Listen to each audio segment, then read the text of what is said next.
As a traditionally parkour-heavy series with a main character who often has a complicated relationship with death, a roguelike Prince of Persia game feels like a concept that was simply waiting to be made. The Rogue Prince of Persia makes heavy use of the prince's favorite modern tool, walls, and designs an entire 2D side-scroller around them, allowing him to even run and jump off of most background surfaces. This allows a lot of creative freedom with switching between vertical paths through skilled platforming, but also forces you to adapt when those walls suddenly become windows. Of course, it's still in early access, so there's a strong argument that it's still worth waiting for more content to be built atop this strong but bare bones foundation before wall jumping in.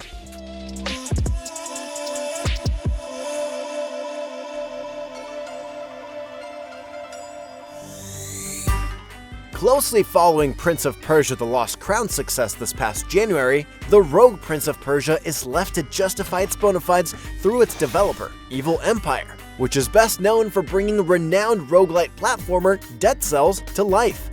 The initial and easiest comparisons would be to assume this is either The Lost Crown with roguelite elements or Dead Cells with an emphasis on parkour movement, and yet neither of those descriptions wholly encompasses how it actually plays.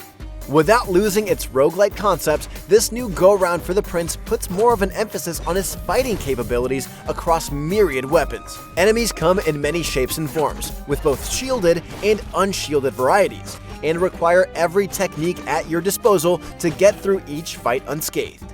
Every charge attack, drop attack, or vault over an enemy helps keep your health bar pristine, until an inevitable boss fight.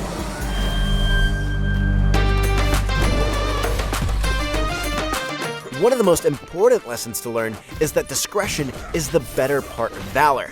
While it is tempting and often rewarding to fight every enemy in the way, preserving your health matters far more than anything else. You can't skip every enemy, but it defeats the purpose to engage every large spear-swinging warrior unless you're entirely sure you can emerge unscathed.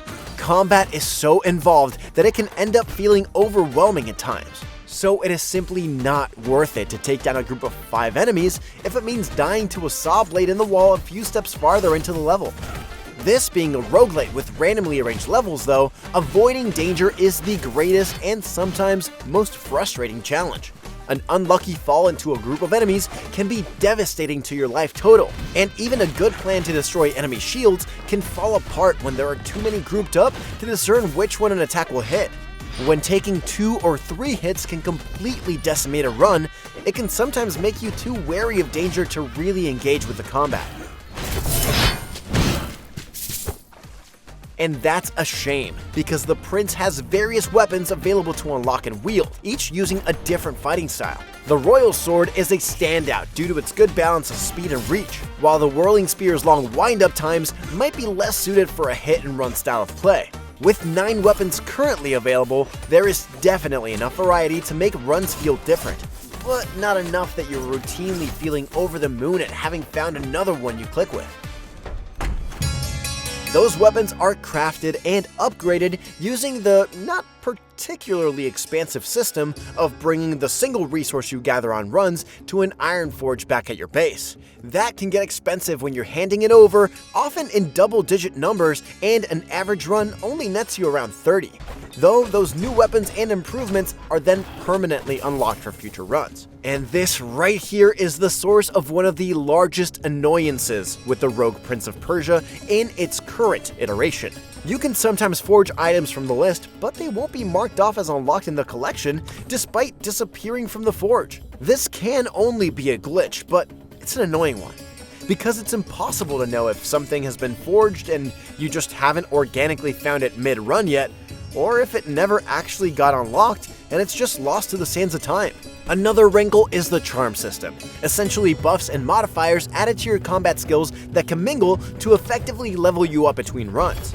A fully kitted out character with accordant powers like oil slicks and fire will be taking enemies out before they know what hit them, but relying on a few level 1s without a proper build will barely improve your capabilities.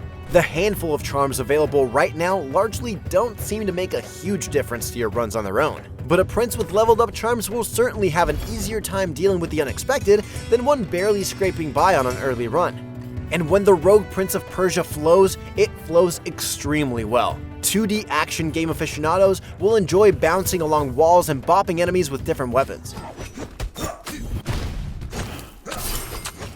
After the latest patch, the battle system really does stand up on its own as both smoother than Dead Cells and far beyond the fighting and Prince of Persia games before it. At some point, you will be startled by how much you're improving at fighting enemies and how kinetic it can be to dispose of them quickly while moving. The story as of its early access launch is an intriguing setup that has the prince rushing out to save his kingdom from supernatural invaders, only to be continually yanked back in time by a magic bola. But beyond that initial concept, it's edging on non-existent. He is forever stuck in a loop where he may never truly have enough time to make it to his destination, which could be a great launching pad for more characters to be introduced and steal the show, but there's too little to grab onto currently. It is especially lacking during boss fights when compared to, say, Supergiant's Hades series. Exchanging the same 2 or so lines with the boss gets old long before the prince breaks the cycle and remarks that he already knows what the boss is gonna say. And even then, they both keep repeating that same line forever. That makes the dialogue that's supposed to poke fun at the repetition repetitive itself.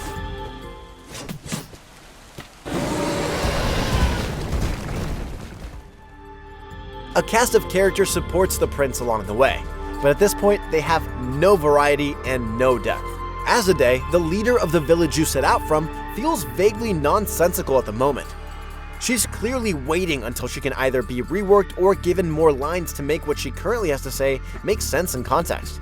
Other characters move to the prince's camp, which protects those individuals from losing their memory while rewinding time. But very little is made of this idea.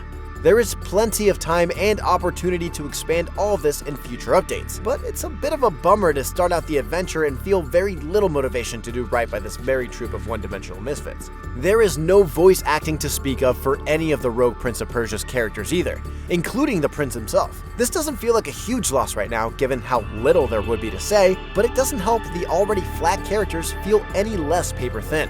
And it makes it that much easier to run past them without caring what they have to say. At least the Rogue Prince of Persia is lovely to look at. Styled like a Sasanian-era painting come to life, smooth animations and bright colors meld into a satisfying aesthetic, even if things look best while in motion and a little awkward when standing still. The environments not only look pleasant, but read well with necessary immediacy as you sprint and fight, which is important considering not every background surface lets you run on it to your heart's content. It's somewhat puzzling as to why every character has purple skin, but you can assume that is more of a stylistic choice rather than a malicious one, given the historical weight that depiction can sometimes carry.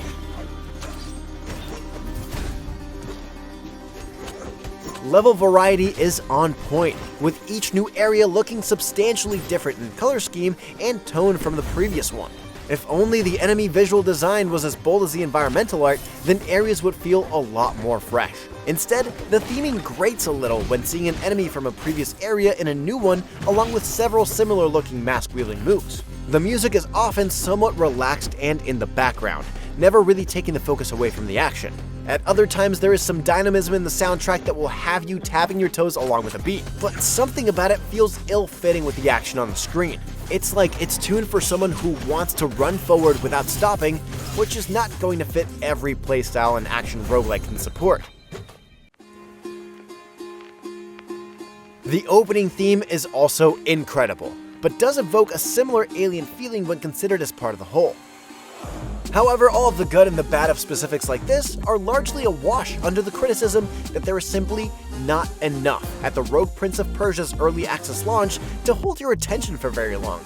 It doesn't take more than about 5 hours of crafting and leveling up gear to get strong enough to surmount the first major boss and the encounters that follow suit. There's a little bit more to see, such as how the prince can discover new information that can lead to unseen levels. Though you'd have thought that the story connection between what's discovered and what is unlocked would be a lot stronger. It is genuinely a fun time getting through the areas and fights that are currently available, but right now, it's hard to recommend for anyone who doesn't care about watching it take shape in real time. An update that came out during this review period did add a new level already, which is encouraging, but there's still a long road ahead.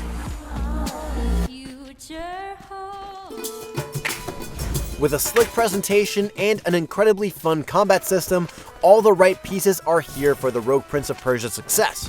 But while running on walls and zooming through enemies are fast-paced joys, the repetition you'll face and the faint whisper of a story that loosely ties everything together wear thin far too quickly right now. It will undoubtedly be fascinating to watch the Rogue Prince of Persia fill out as time goes on. But both bug fixes and more of pretty much everything need to be equal priorities in its upcoming updates to move the needle to something great. The Rogue Prince of Persia could have what it takes to one day become the next major roguelike favorite, but it's pretty far from that goal where it sits now.